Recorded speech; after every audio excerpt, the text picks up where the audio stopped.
right, people, we are back with another episode of the Madrid Betar podcast channel, a new episode of From the Box Seat. That's especially our special guest episode. And today I have a Atalanta fan, would you believe it, with me here today to preview the game, to give us some insight from the Atalanta perspective. This is a huge Champions League game that is going to happen tonight. And first of all, before going anywhere else, welcome Nick, and thanks so much, mate, for joining on the show. Yeah, thanks so much for having me, Mahdi. It's always good to talk football, even though it's against a rival coming up against tomorrow. But yeah, it's great to be here, and I'm excited to share with you guys what Atalanta is all about, how we play, how we're faring right now, and how we kind of feel as a fan base, how we expect the game to turn out tomorrow in the second leg as well, I guess. Yes, exactly. I mean, facing Real Madrid, I think at any stage of the Champions League is obviously generates a certain kind of excitement in the opposition. But to be honest, Nick, right at this moment, I mean, like I always take pride in supporting Real Madrid and saying this, that Real Madrid starts any Champions League game as favorites. But I can't say that for the Atalanta game simply because of two reasons. One of them, because I think you guys and Atalanta are playing some of their best football that they have played over the last 2-3 years under Gasperini. And the other fact is we have about 6 starters and total 9 players who would definitely travel to Italy for this game, out of this game. So I think we'll definitely discuss a little bit about that. But yeah, since you have been following Atalanta for a long time, and tell us a little bit about how is this specific tactical plan devised by Gasperini? Does it also come from what Atalanta is as a place, as a region, how Atalanta's people are? I mean, the braveness, the boldness in your gameplay, that is very unique. I think only very few teams in Europe possess that kind of unique gameplay.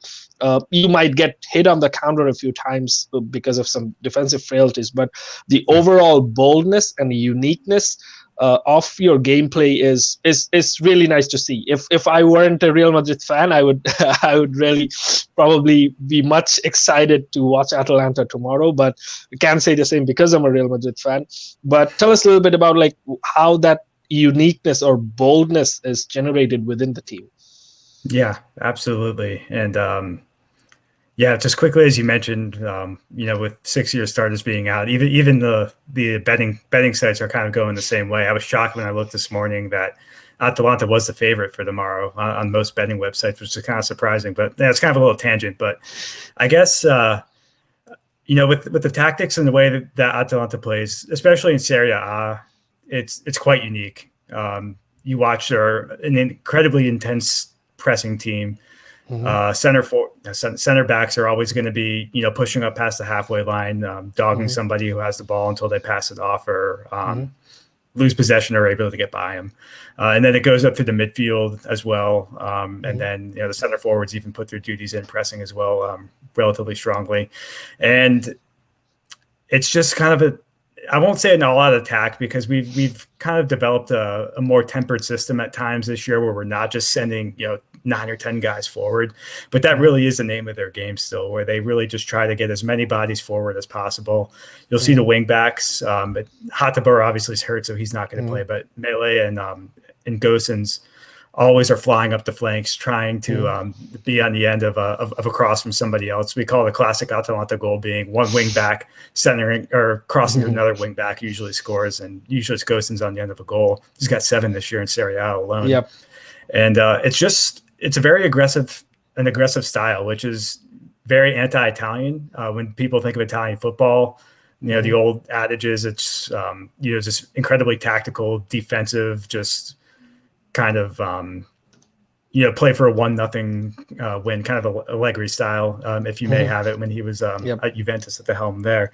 But Gasperini is the exact opposite, and I think that he really brought that style with him when he came to Atalanta 4 or 5 years ago. Previously, they were, they were relegation fodder all the time, bouncing back and forth between Serie B and Serie A, and didn't really have the firepower to go and try to score 3 or 4 goals against any sort of opponent.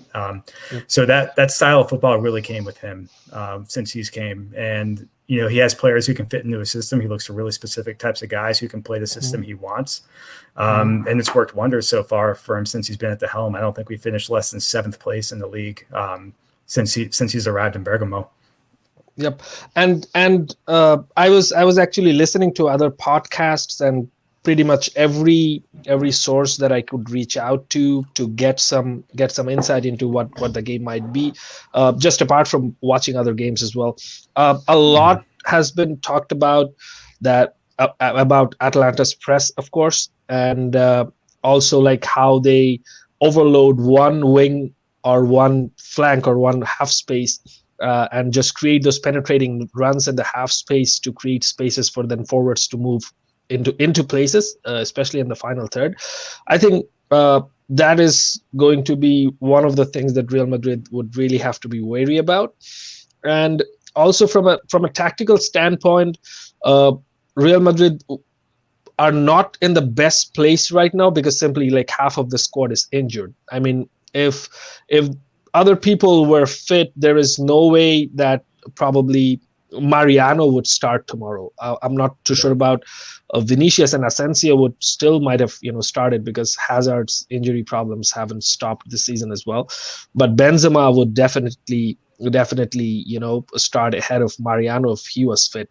And a lot of stuff has been said about Atalanta's style that to pinpoint their weaknesses, people I think always go back to the Liverpool game, I think where you lost 5-0 or something, that in that game their press was indeed very methodically broken.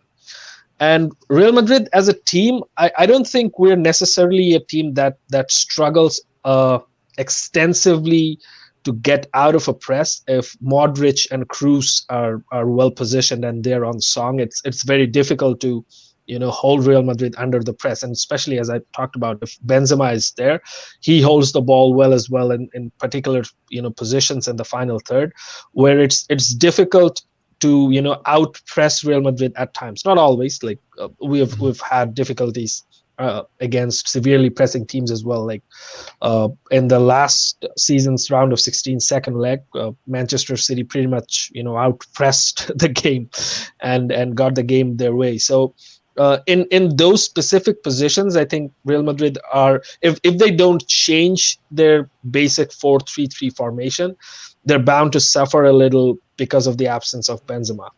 And I've been doing some reading and hearing a lot of stuff that perhaps someone like Isco, he might be brought into the starting lineup just to negate that pressing thing a little bit, because Isco has also, although he's not in very good fitness or in very good form right now, over the years he has been a player who can get out of a press with holding the ball or finding passing outlets close to him.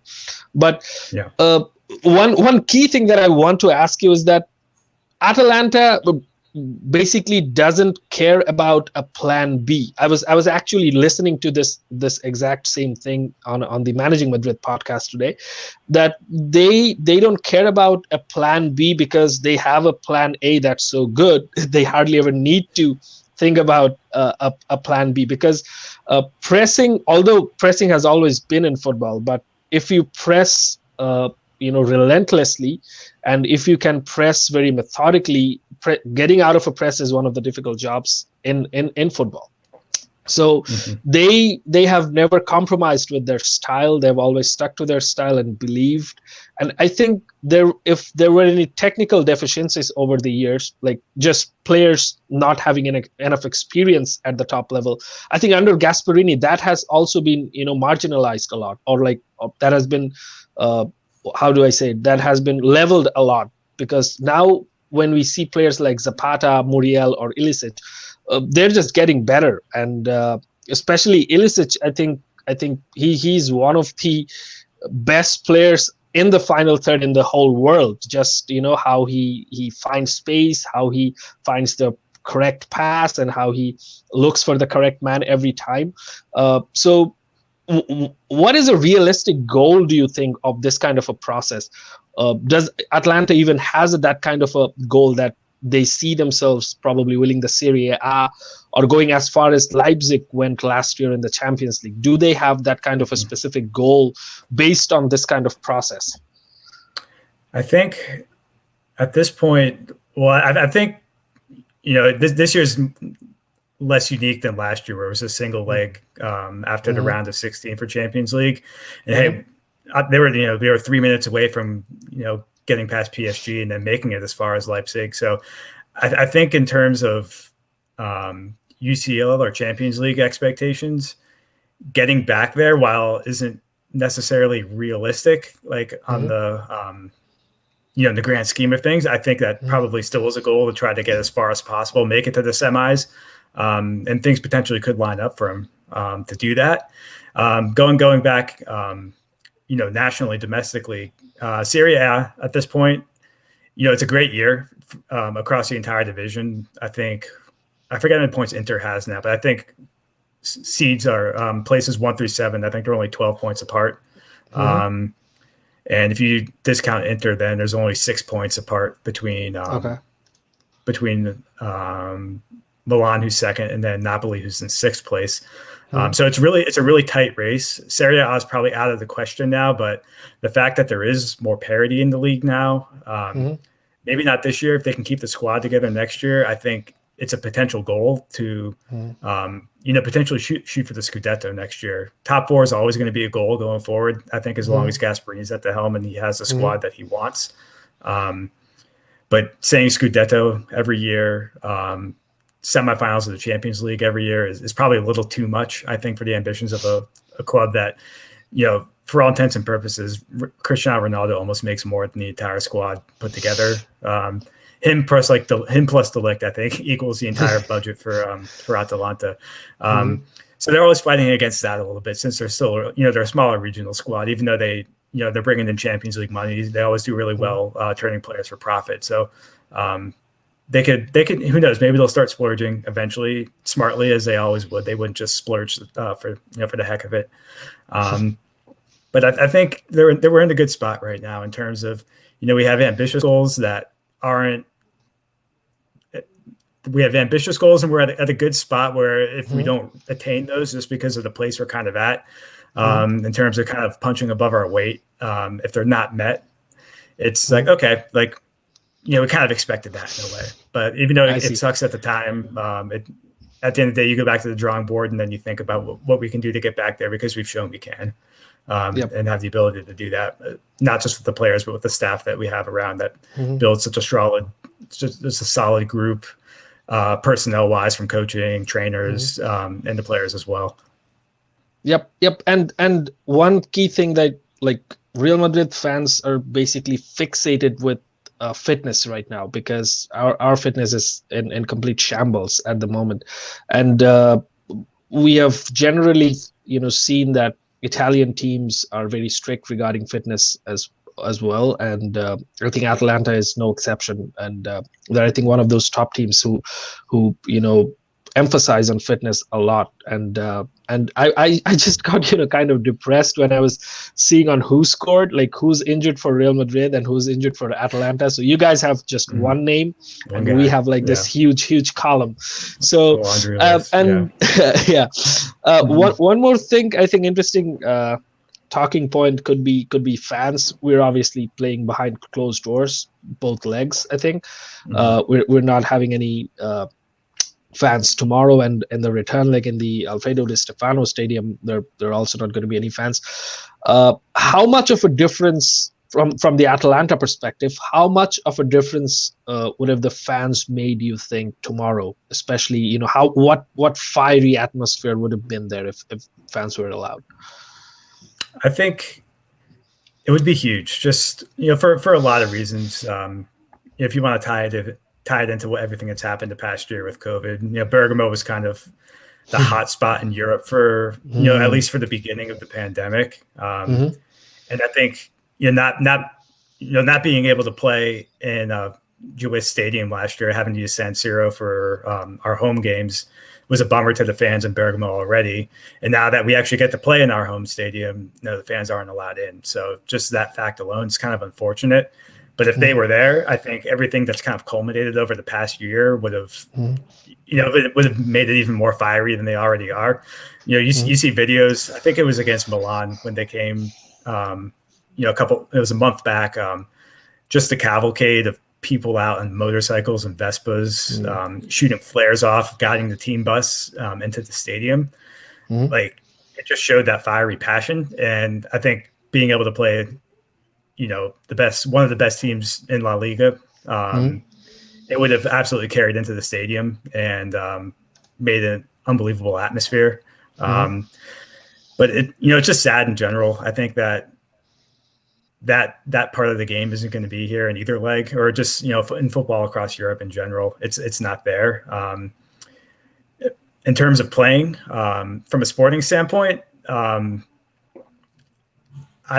doesn't really, Atalanta's pretty, I want to say they're pretty resistant to, both home and away. There's no real advantage that they have either way. They play well on the road, even in hostile environments.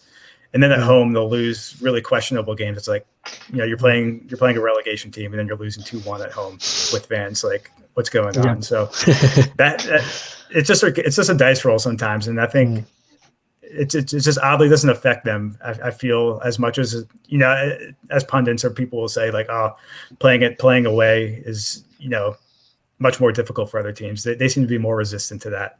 I see. I think it's their game style, and I think the mentality they take, because, like you mentioned, there's usually one game plan going into the game. It's tweaked a little bit, prior to the game, but like once it's in, that's the plan. And I think the players rally and buy around it, and don't think otherwise. Yep. And yes, and from Madrid's point of view, I think Real Madrid has the most demanding fans in the whole world, because you don't often see like players like Cristiano Ronaldo or Iker Casillas getting booed in their own stadium, because that's the level of performance they expect for 90 minutes, game in, game out, no exceptions. You don't play well, you don't get the applause at the Bernabeu.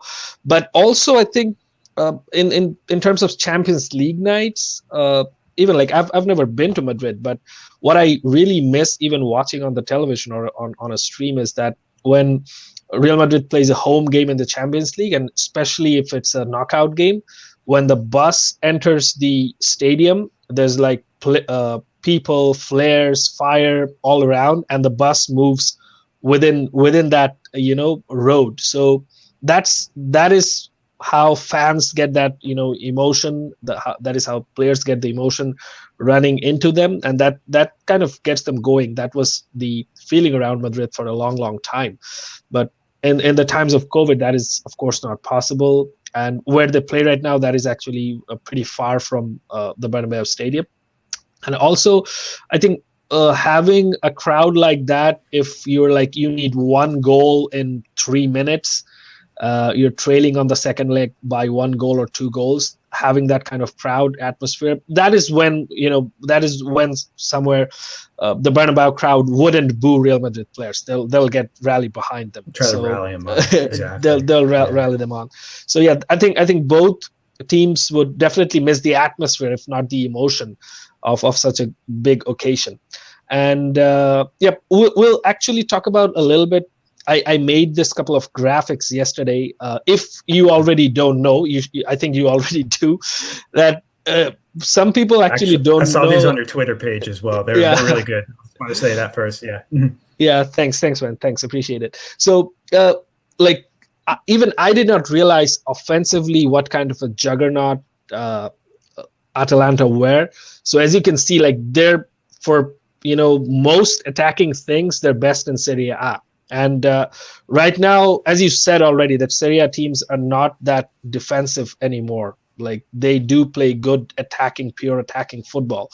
And to top so many, categories in that kind of a league, that's a recommendation in itself.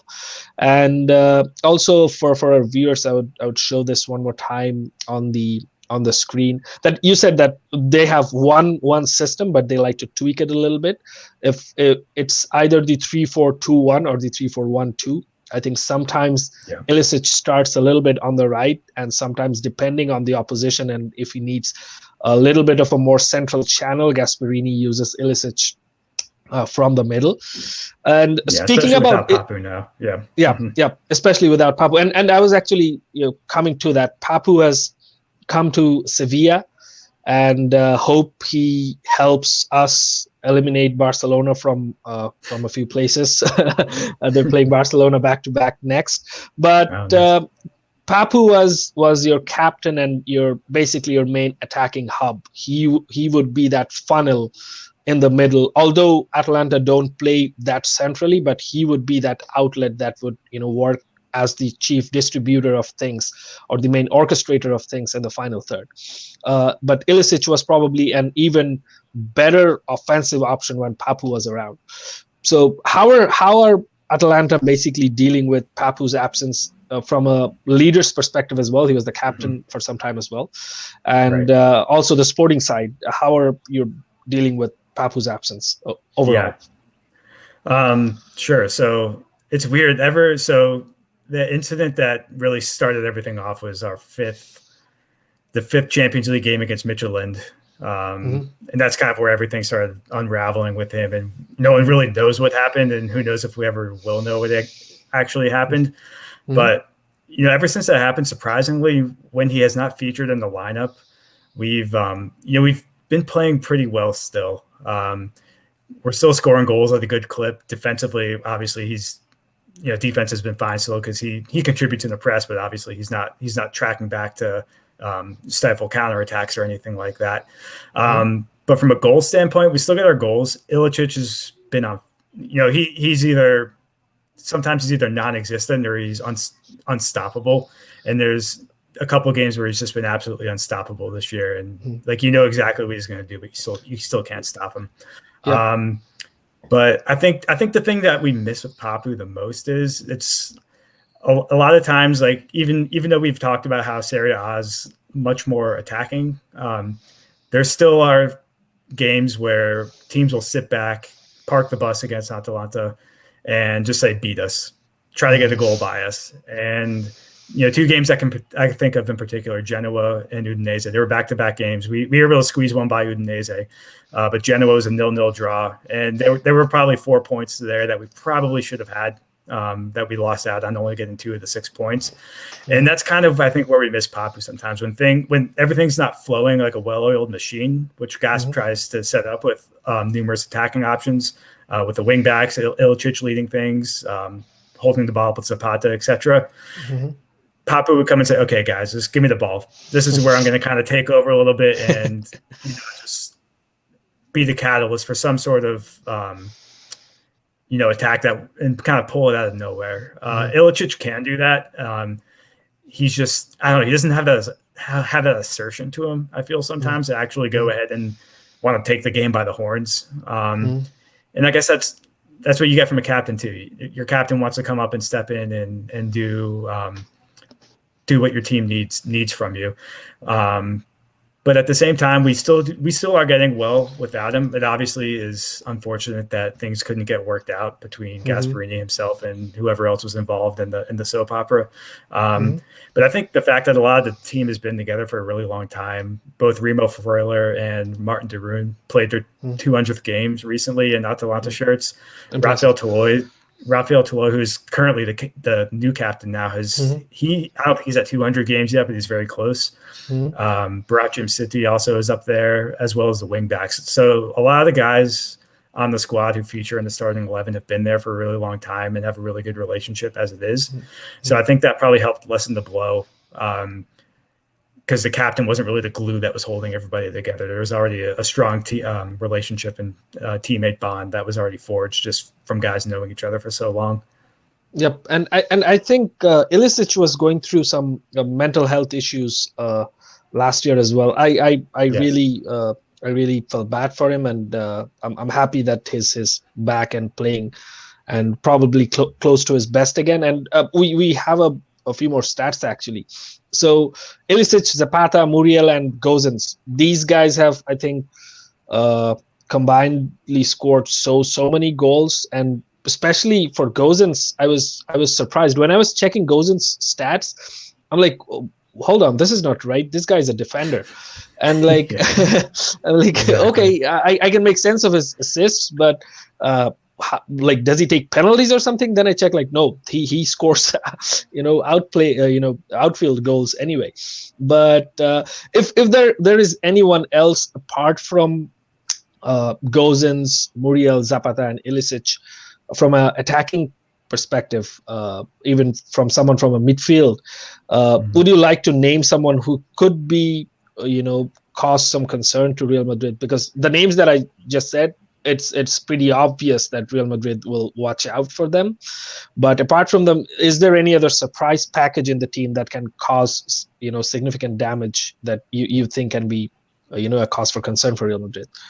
Yeah, absolutely. Yeah, you mentioned obviously the big ones. Gosens, like you said, 7 goals in Serie A already. I think he had 9 last year, so it's not just like a flash in the pan one season kind of thing where balls are just bouncing to him. It's a consistent thing that he's really good at. An incredible finisher for a left wing back. On the right-hand side, I would say Hataboro. Unfortunately, he's out. He scored 2 against Valencia in the first leg we had last year. But his replacement, Joachim Mele, who we just got from Genk in the Belgian league, he's not the kind of guy I think who you're going to expect to score, but he's very adept offensively. He's really good with the ball. He, in the game against Napoli that we played on last Sunday, he schooled Mario Rui. There was this one play where he just dribbled through his right and then went around the other side, just like it looked like an NBA street kind of move. Where you just kind of stood there like a statue and just like, okay, whatever. But yeah. I think Mele from the right, just from the nature of the way the offense plays, he's going to feature in the attacks a lot, either crossing into the center forwards or to a flying in Gosens. And if things go rough, like if we're struggling for a goal towards the end of the game, while Ruslan Malinovsky hasn't been great this year, he's a guy you want to watch out for. He's Ukrainian national, and yep. Sorry, mate, I lost the connection for a little bit. I'm back. Okay, all good, great. But Ruslan Malinovsky is the other name I mentioned, and he's been very inconsistent this year. But last year he's known for like his thunderous left foot he has, and I think he had a goal against Lazio last year that was clocked. I forget the stat, but it was like top 10 fastest goals in Serie A ever scored in terms of velocity of the kick. He can score from anywhere if he's given the space, and teams are so concerned when he's on the pitch now to close his left foot that he hasn't gotten any space this year. And unfortunately, he hasn't really adapted his game to either shoot with his right foot, which is also really good because he scored an incredible goal against Juventus last year with his right, or just passing off to a player who would be open going through the middle or on the flank or something like that. He's still looking to adapt. Granted, he hasn't really got the game time to do it since he's moved down the pecking order. So him, and then I got to give a shout out to one other guy too, Matteo Pessina, who's kind of taken over for Papu Gomez, and he plays the same on this. He played on the starting 11 when the lineup comes across the screen. You'll see his name in the same spot as Papu Gomez's name was, but he plays a completely different style of football from like a number 10 would. I reckon him to a shark because he doesn't stop moving. He's literally just, if he's not pressing somebody, he's moving around the space, trying to go into weird channel spots that just like, okay, why is he there? Why is he here now? And he just always seems to be in good places. And while it hasn't really resulted in too many goals, he has 3 goals this year in all competitions, but he's like kind of becoming the glue of the team now, allowing other parts of the offense to dictate and move how they do. So he's more of he's good at dragging defenders around and getting open space for other folks. So he's a guy to watch from a movement standpoint, and he has enough flair to maybe pop one, sneak one by if you're not careful too. All right. And from a starting lineups perspective, Real Madrid basically doesn't have any room for experiment at this stage. Like the squad they came with, we have like all our three goalkeepers. So the 19-man squad has three goalkeepers. Obviously, Courtois is going to start, and there are five guys from the Castilla. That's our academy. So basically, I think the only change that Zidane might think to make could be to start uh, Isco ahead of one of Vinicius or Mariano, and catch them by a little bit surprise, and to Isco have that number 10 or Papu Gomez role in the Real Madrid side. But that I think also has a backside is. Atalanta doesn't really play much centrally. They don't bother about controlling the central channel. So having Isco would be to have some more assurance down the middle. But if there is no necessity about it, I think he will go with the basic 4-3-3 formation with Courtois in goal, right back Lucas Vasquez, then Nacho and Varane in the center back positions, Mendy on left back, Cruz, Casemiro, Modric on midfield, and then Vinicius, Mariano, and Asensio up front. Any particular Real Madrid player that, as an Atalanta fan, you're specifically worried about? Because all the people that you could have worried about are not playing this game. Sergio Ramos, Karim Benzema, they're all out, I think. Yep. But is there anyone left in this Real Madrid team that you think could be really key tomorrow against you guys?